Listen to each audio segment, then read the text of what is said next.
Thank you. Good morning. Welcome to today's revolving topic training. Today it's registering your entity in SAM.gov. As you heard, this presentation is being recorded and it's going to be emailed to any registrant either today or tomorrow. So you will have that. Now there will be time at the end of the session if anybody has any questions. But if questions or concerns pop up in the interim, the Office of Accountability team members will be monitoring the chat.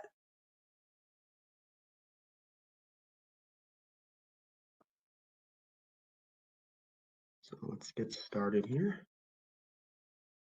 Brief overview first. During today's training, I will cover what SAM.gov is and why it's important to grants in the state of Illinois. I'll take you through some common questions that the grant help desk receives and how to find information on SAM. I'll cover the distinction between signing up and registering for SAM.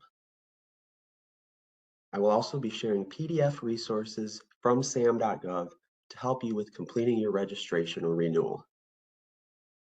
I will wrap up by showing an example of a SAM.gov registration.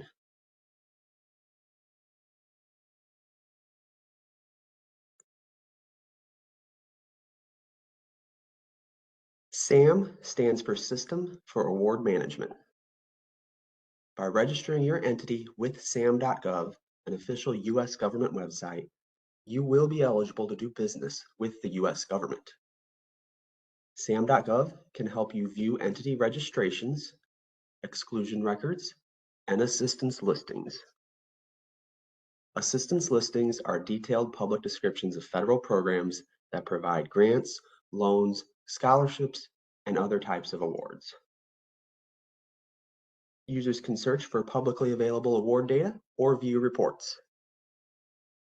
These can include standard contract, ad hoc, administrative, and static reports.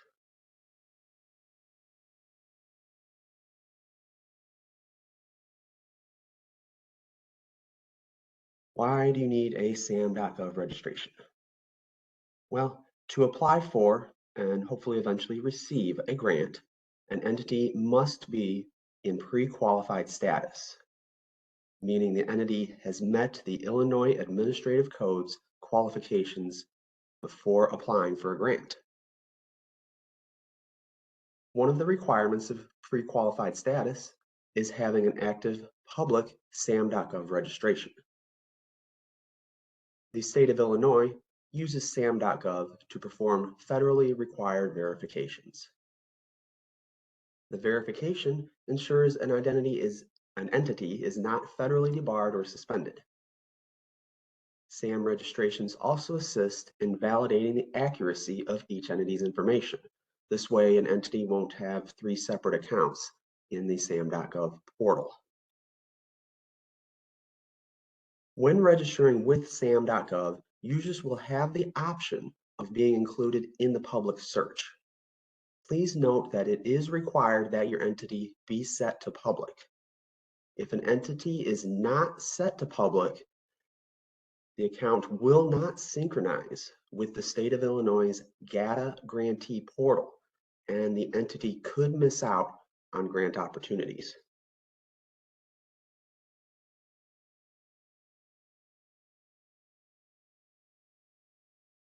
First and foremost, ensure that you are using the secure federal website for SAM.gov. If you find yourself on a website whose URL is not SAM.gov, do not enter any information. There have been instances of bad actors impersonating SAM.gov by using correspondence that looks official but isn't. If the email sender's address does not end in a .gov, it is not official government correspondence. There are scams that offer to quickly process your SAM or complete SAM registration on your behalf. However, SAM is a free process. Because only individuals within the registering entity are authorized to submit the SAM.gov registration, companies that offer to register you are unable to update SAM on your behalf. They would not be authorized. Once you have verified you are on the legitimate website for SAM.gov, you are ready to register your entity and set up an account.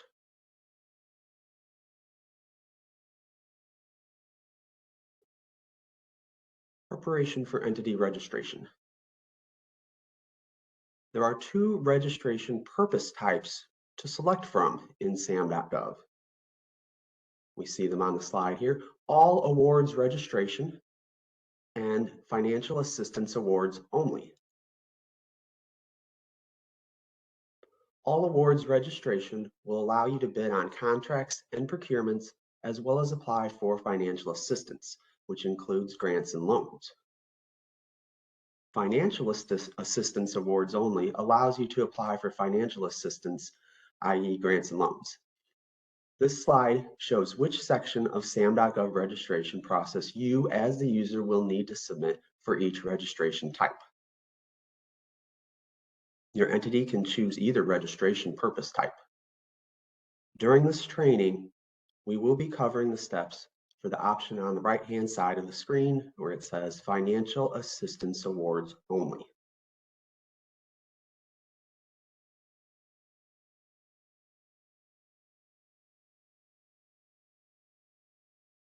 Once the selected entity type has been made, the next section users will encounter pertains to the Unique Entity Identifier, or UEI. What is the Unique Entity Identifier? The Unique Entity ID is a 12-character alphanumeric ID assigned to an entity by SAM.gov. In April 2022, the UEI replaced the DUNS. Information needed to receive an entity identifier includes legal business name, physical address, date of incorporation, and state of incorporation. Note that anytime evidentiary documentation is required, it must be dated within the last 5 years. So legal business name is the name registered with your state's incorporation office or the name used on bank accounts, tax returns, and legal documents. If you are a sole proprietorship, the legal business name is your name.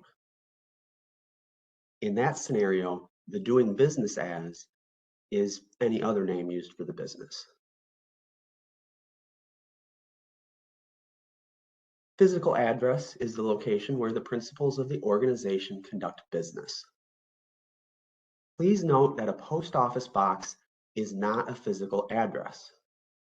PO boxes will not be accepted on the SAM.gov registration and will not result in a unique entity identifier being assigned.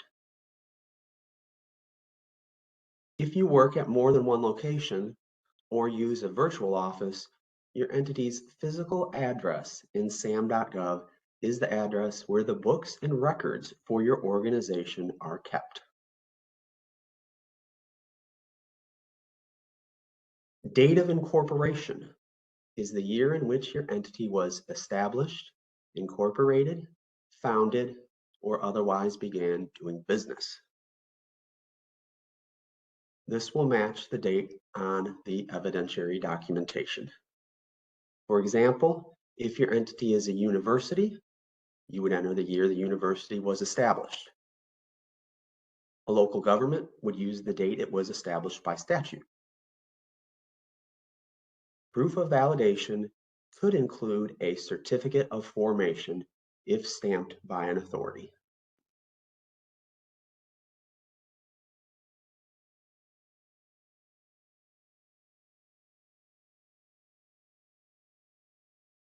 So you may ask, why do entities need to be verified?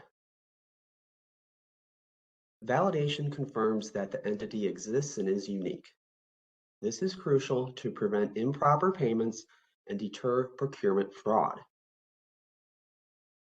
Validation helps maintain the integrity of trillions of dollars of government contracts, grants, loans, and other awards each year.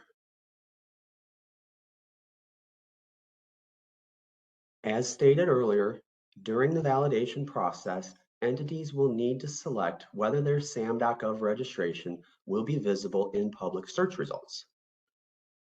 According to Illinois Administrative Code, all entities applying for State of Illinois grants must have an active SAM.gov public account. Selecting the public setting allows state grant systems to communicate with SAM for verification and allows agency staff to view entity information. It is important to note that only non-sensitive entity information will be searchable through SAM.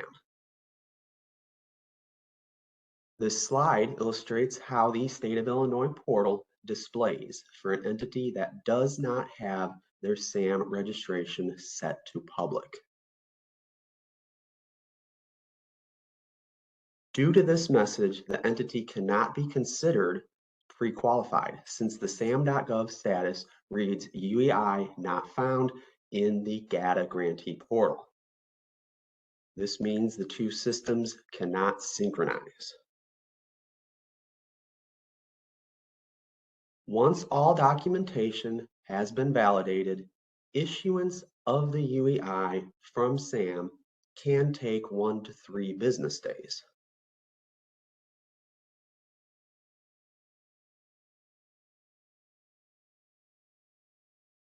Once an entity has been assigned a unique entity identifier, there are additional steps to complete in SAM.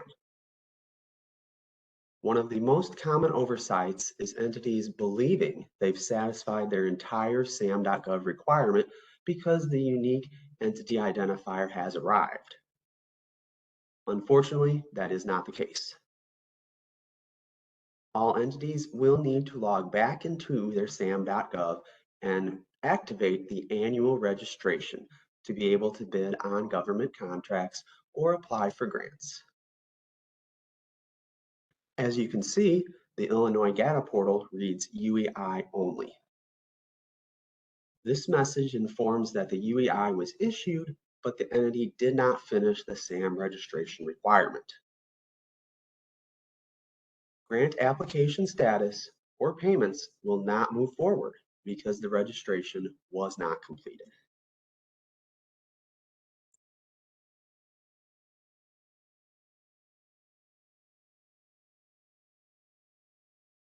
For SAM.gov, there is going to be various headings that will be displayed.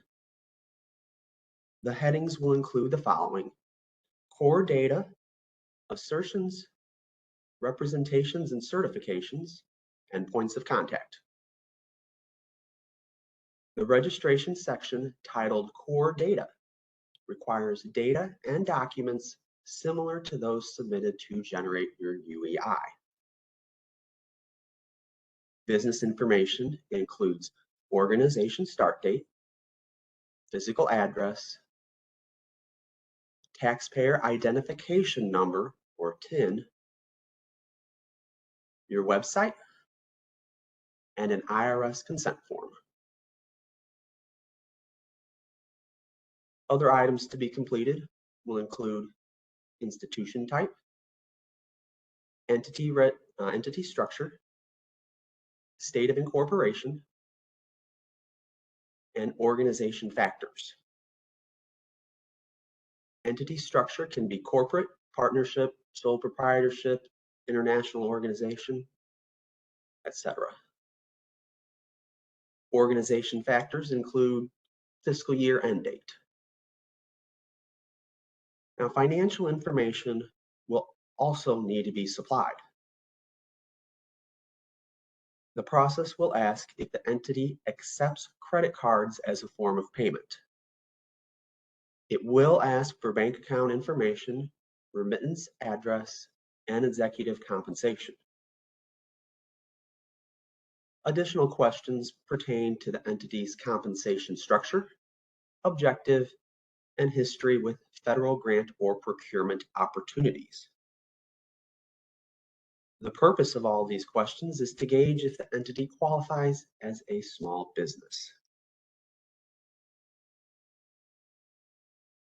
One other point to note, the registration section that is titled Assertions includes questions that relate to the applying entity. The user will be asked to furnish their NAICS code. And when I say that, the NAICS stands for North American Industry Classification System. This code classifies a business sector by a 6-digit code. Entities can have more than one NAICS.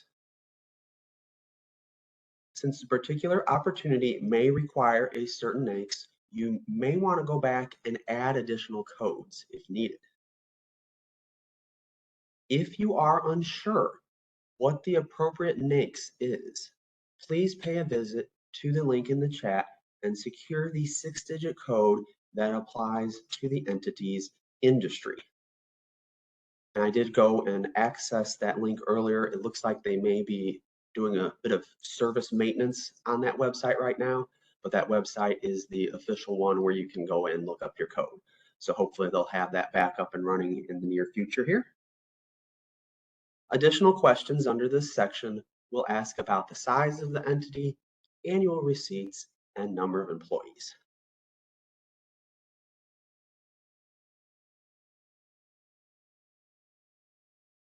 The Representations and Certifications heading contains a questionnaire designed to collect data about an entity's business specifics to complete the associated federal acquisition regulations and, if applicable, the standard Form 330, Part 2 for architect and engineering contracts and the defense FAR supplement provisions.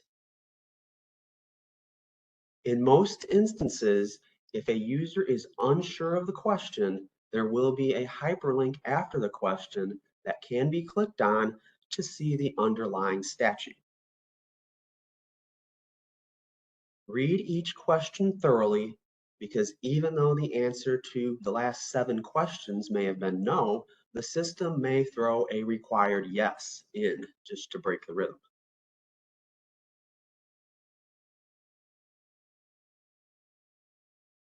The Points of Contact heading informs vendors who is responsible for handling certain business needs. Different points of contact fields will populate based on the answers provided during the process. Note that whoever is listed will have access to the entire SAM.gov account. There will be a copy button at the top of each heading in case the same person's contact information will apply to multiple strata. You will not need to retype.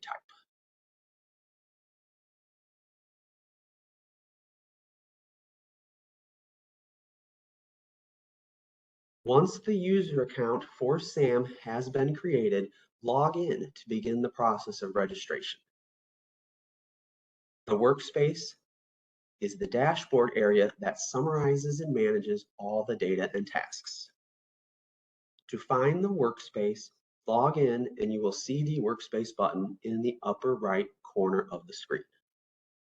We have it boxed in red on the slide.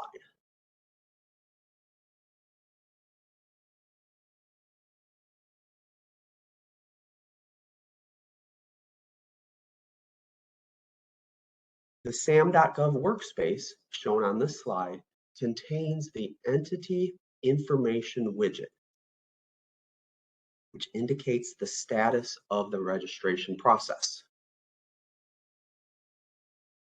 By clicking on the Entity Information widget circle, the user will be able to view or manage data. Currently, it shows all zeros, indicating there are neither active registrations nor registrations in progress. As the entity moves through the SAM.gov registration process, expect a particular segment of the widget to be populated by a 1.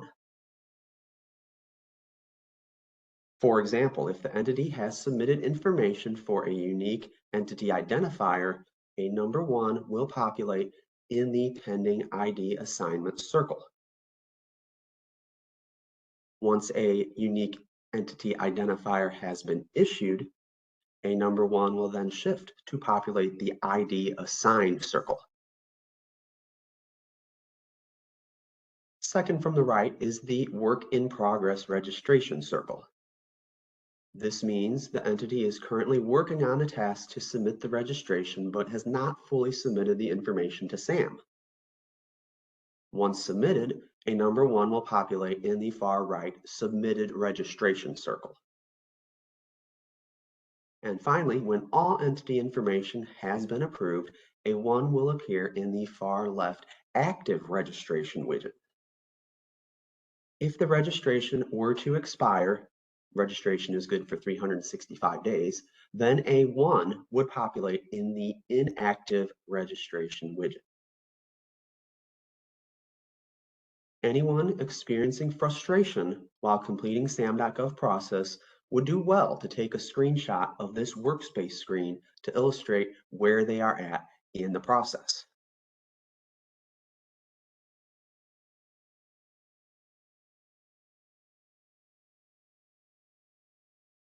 What is the difference between signing up and registering in SAM? SAM.gov is a two-part process. The first being signing up with SAM and being issued the UEI. Once the UEI has been issued, step 2 is completing the registration of your entity. You will find similar questions may be asked for the 2 steps. The activation typically takes 10 to 15 business days and will come via email.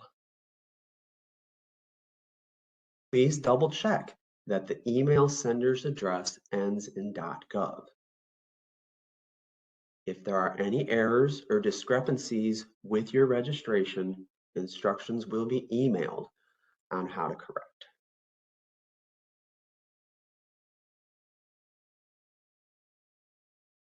Examples of SAM registration statuses. Next, let's view the examples of the different statuses that can occur. In this first example, the status says that the entity record has been validated as unique and existing, but has not completed the registration step in SAM.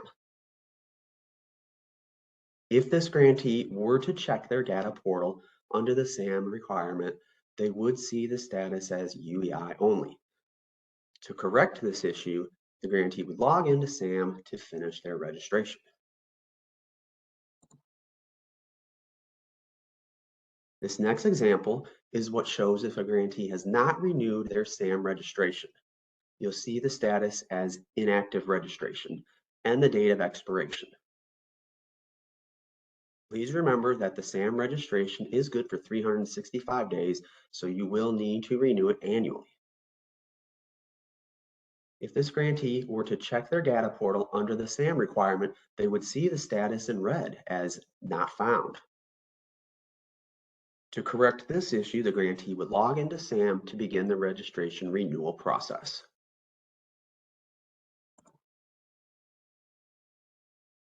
The final example is a grantee that has been issued their UEI, completed their registration, and has satisfied the SAM.gov pre-qualification requirement.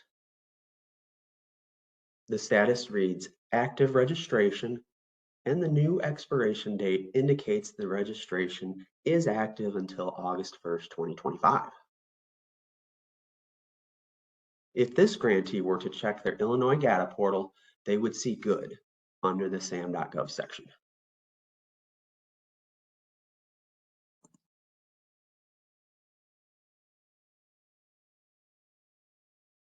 Let's briefly walk through the registration steps for an entity creating a new entity registration.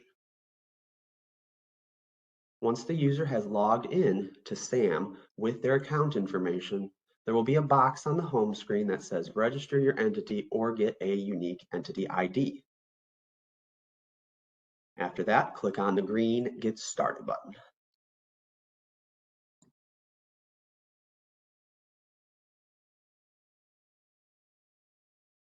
Once you've clicked on the Get Started, a welcome screen will allow a download of the registration guide. Since we do not have a SAM registration, we will select the green Create New Entity button. If you are renewing or updating your SAM.gov information, you'll click the green Go to Workspace button.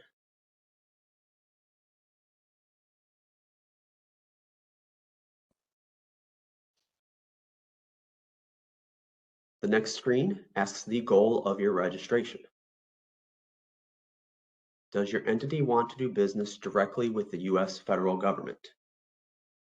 Does your entity want to do business with a business or other organization which receives funds directly from the U.S. government?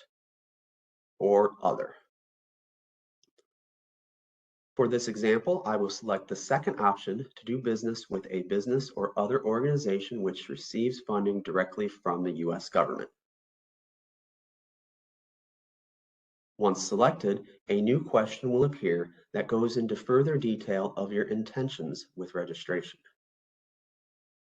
I have selected that I wish to apply as a grantee for federal funds distributed by a government entity other than the federal government.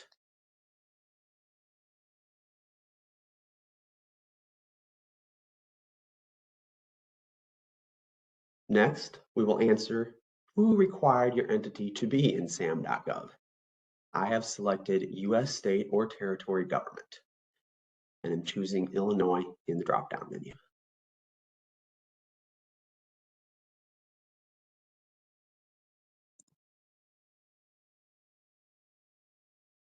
The system will show an option of what type of registration they think you will need based on responses.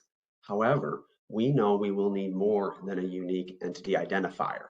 So we will click on the text below the UEI column that says See Other Options.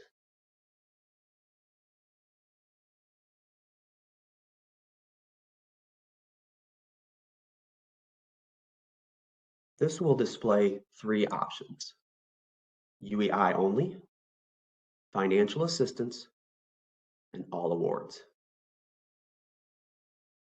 For this example, I will select financial assistance. Recall that for the Illinois SAM.gov requirements, you will need to choose between financial assistance and all awards.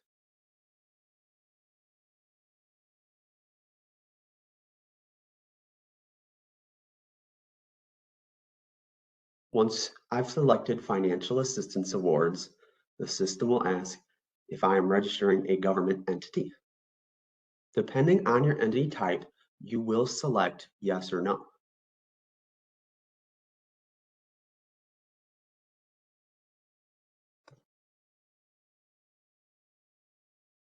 If you selected yes, you are registering a government entity, you will be asked what type of government entity.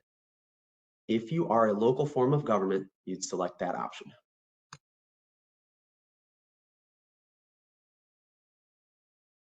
The next screen will summarize that you've selected your entity type, local government, and that your purpose is financial assistance awards.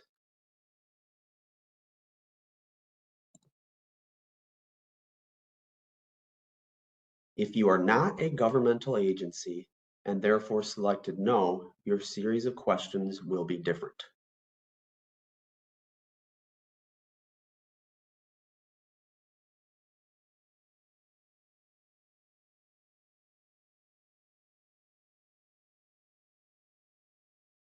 This screen will verify the entity type with which you will be proceeding and the purpose of your registration.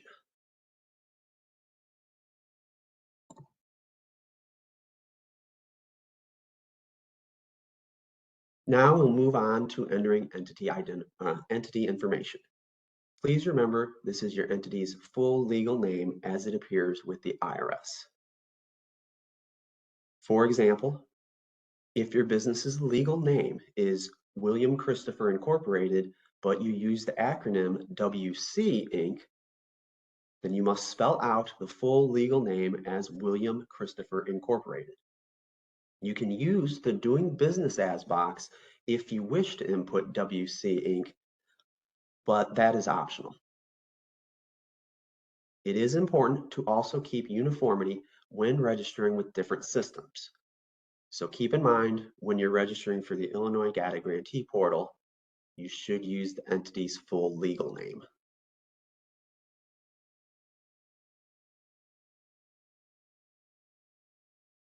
Next, you will start the validation process.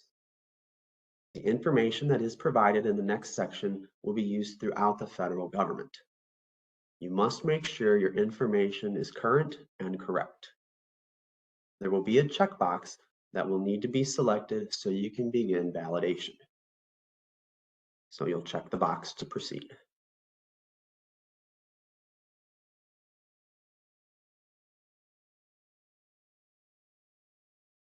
This slide is provided by the General Services Administration. It shows the list of documents considered acceptable for validation. Documents must show your entity information exactly as you entered it in the Enter Entity Information screen on SAM.gov. List A is verification of name and/or address. List B is start year and state of incorporation. List C is national identifier. This is for international applicants only. So you will provide a document that is listed on this chart.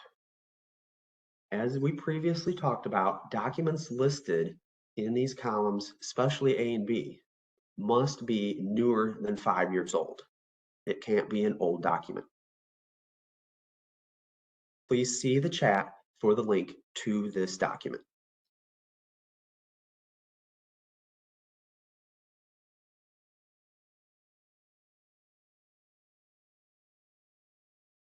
Once you click Next, a search will generate for SAM to try to identify your entity. The list populates from an Entity Validation Service, EVS, that uses its own independent sources of data. SAM uses the EVS to ensure entity information is accurate and up to date. Since I made up a company for this example, we do not see a match on the screen. It did, however, populate 4 entities based on the address that I had input. I used the zip code 60601. If you see your entity in the list, you will click the I recognize my entity button. However, if you do not recognize your entity in the list, you will select the I don't recognize my entity button. For the purposes of this example, I did not see my entity, so I selected no, I do not recognize my entity.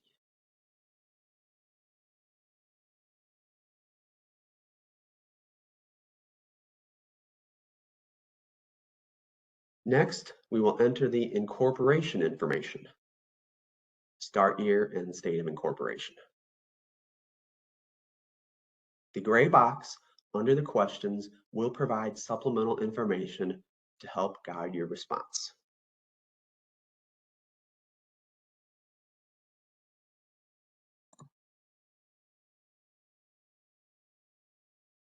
This screen will confirm the entity information.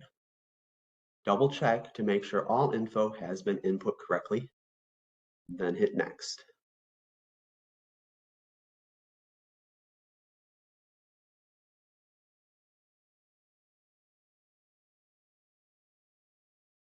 Now we will begin the upload of our validation documents. Remember to refer to the Entity Validation Documentation Requirements PDF to make sure you have the acceptable documentation. Once you click the Add Document button, you can begin uploading documents.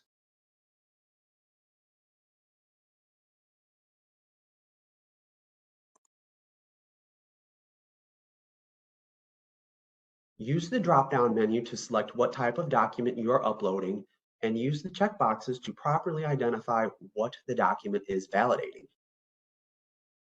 Then use the Choose from Folder option to upload your document or simply drag and drop from your desktop or folder. Once you are ready to upload that document, you'll click Submit and continue to add additional documents to support your entity information. You can also use the Provide Details box, not shown on the slide, to explain what you are uploading and validating. Once you have completed uploading documents, you will click Submit.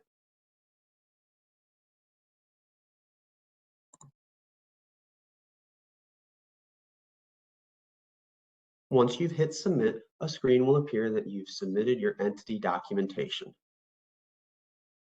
A Federal Service Desk reference number will be displayed on the screen. This is also sent via email. Federal Service Desk agents will validate to ensure all documentation is correct. A Federal Service Desk agent may reach out to you for further documentation. If contacted, please verify the email sender address ends in .gov. Please respond within 5 days, or the Federal Service Desk will close your case.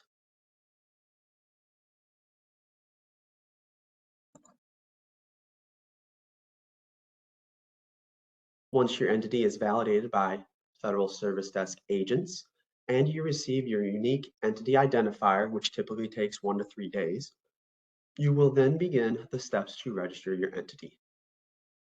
Recall that Step 1 was being issued the UEI, and Step 2 was completing the entity registration.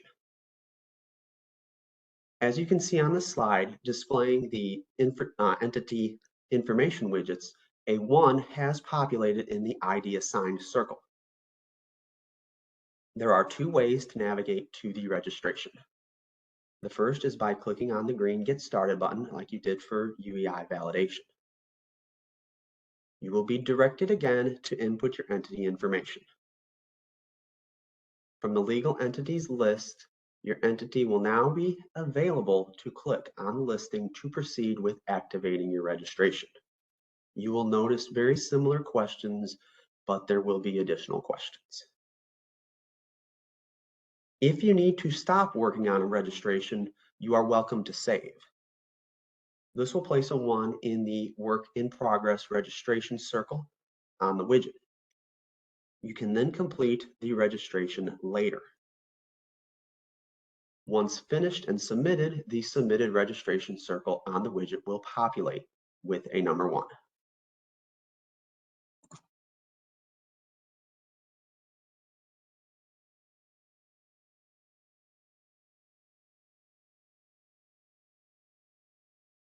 The second option is to select the ID assigned circle on the widget. From there, you will click on the Actions menu, which is the 3 vertical dots, and select Register. You will then be directed again to input your entity information. From the legal entities list, your entity will now be available to click on in the listing to proceed with activating your registration.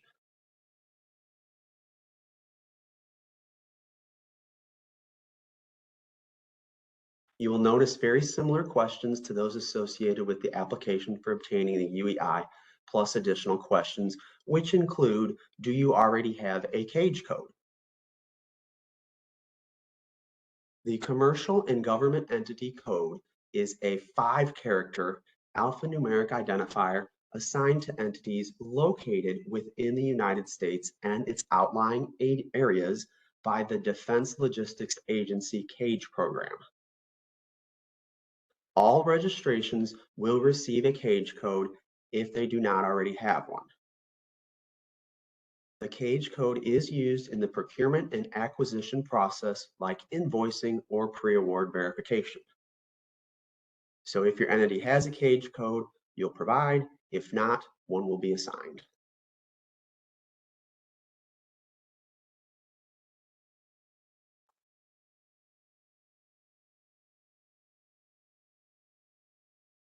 Next, the Prepare Your Data screen will be displayed.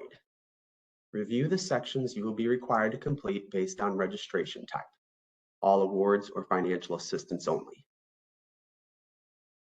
And here we see the 5 different sections which are going to have red boxes around them on your screen.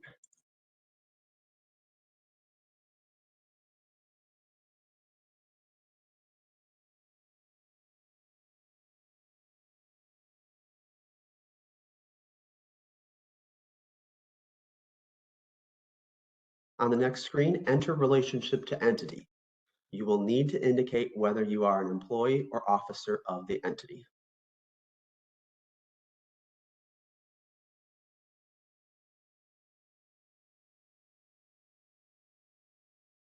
The next screen will be core data.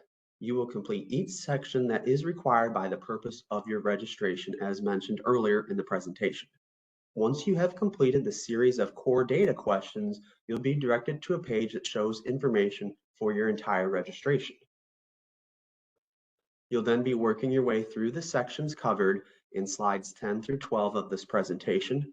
So this includes assertions, representations and certifications, and points of contact. If all is correct, then you will hit submit. Once you've submitted your registration, this slide outlines the confirmation page that also lists the next steps. Note, you cannot make any additional changes until the Federal Service Desk has completed its review.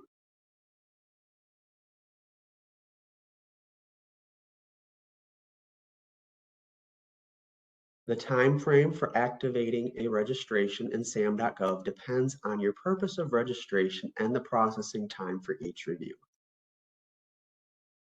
The timeline for approval, which applies to both new and existing entity registrations, is around 10 to 15 business days. You will receive an email once the necessary reviews have ceased and your registration is active. If the reviews have resulted in temporary rejection, instructions for making corrections will be emailed.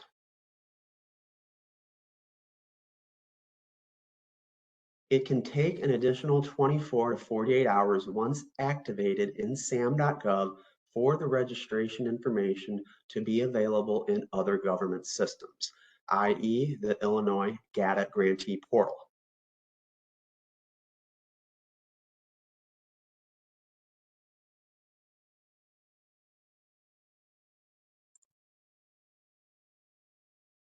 Now that we've walked through the steps for SAM.gov registration, I'd like to share a few more resources. Since SAM.gov is operated by the federal government, DCO or any state agency does not have access to internal federal government information. DCO can only see SAM.gov information that is publicly viewable. Therefore, if there's a question or issue about the site or of a technical nature, we must refer you to the Federal Service Desk, which is the federal government's help desk. Now, I've had the most success with the live chat with an agent function. If you're having any issues, I would start by searching the Federal Service Desk knowledge base, which is a resource site full of instructions, FAQs, and answers.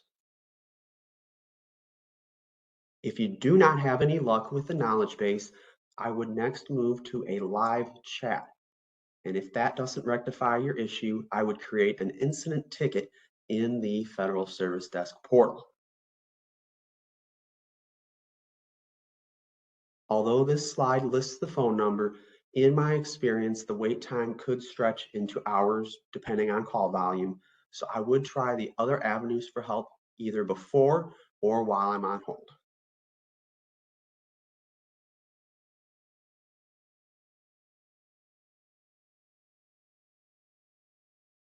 Some additional questions that we receive in the help desk.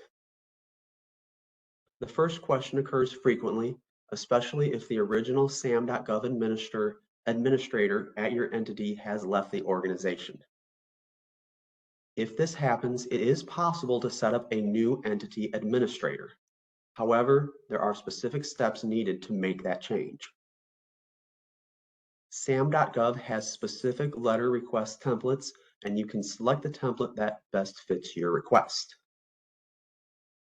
The template is available in the knowledge base, through the Federal Service Desk and needs to be notarized before being submitted to the Federal Service Desk. It's also important to note that state agencies cannot make any changes or updates to your SAM.gov. All information must be conducted through the SAM.gov website by FSD agents.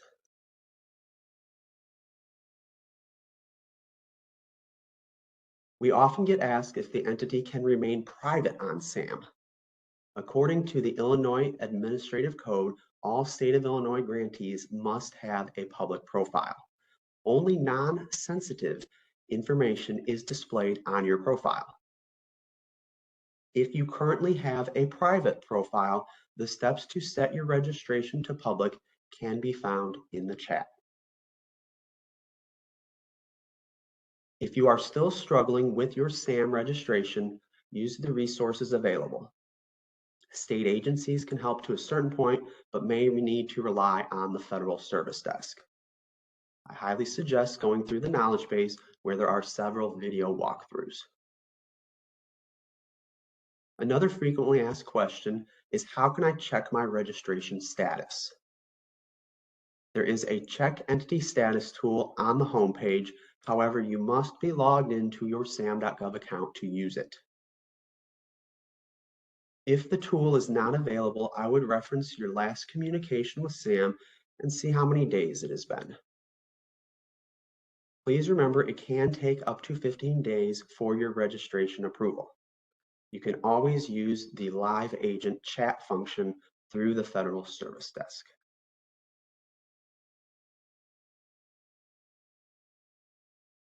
As we wrap up, I'm going to leave you with some tips to remember when registering your entity with SAM.gov.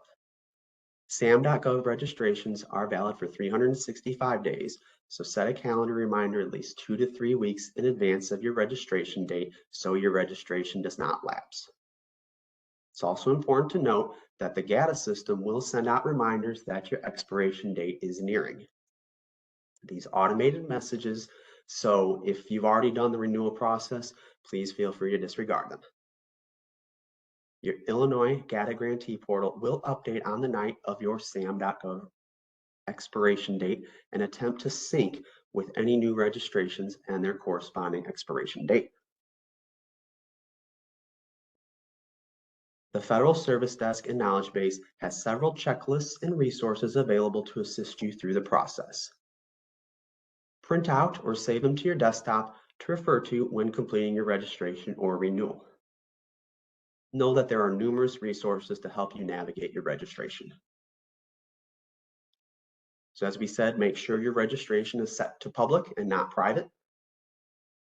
Also make sure to keep the organization type consistent across federal and state registrations. For example, the organization type with SAM.gov should not be corporation if, when applying for the Illinois GATA portal, the entity is an LLC. There may be a one-time password that is sent out via email or text for verification purposes in the registration process. The email will arrive from do not reply at SAM.gov.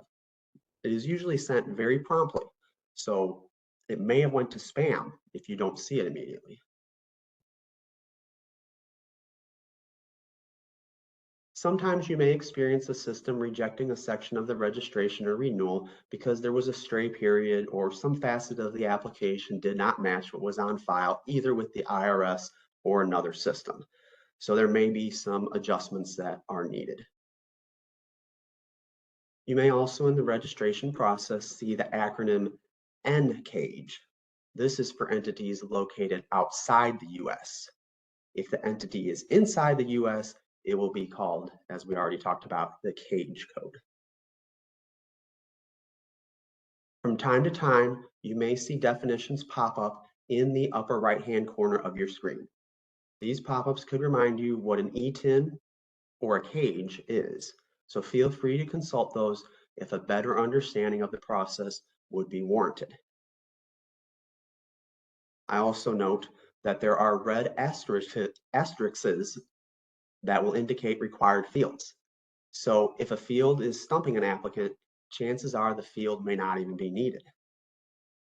Remember, as you're going through the application process, that revisions can be made later.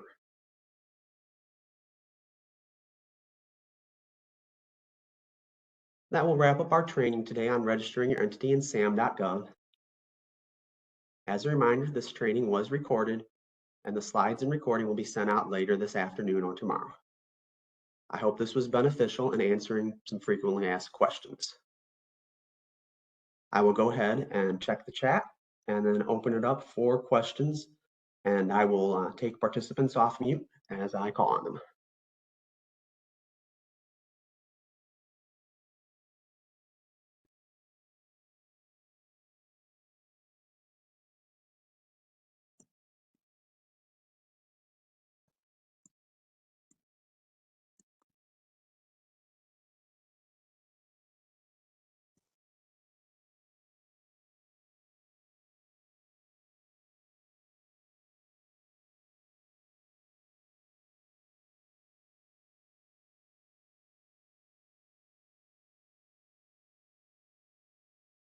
Just going through the chat here, making sure everybody had their question answered. You can also do the raise hand feature if anything has come up here.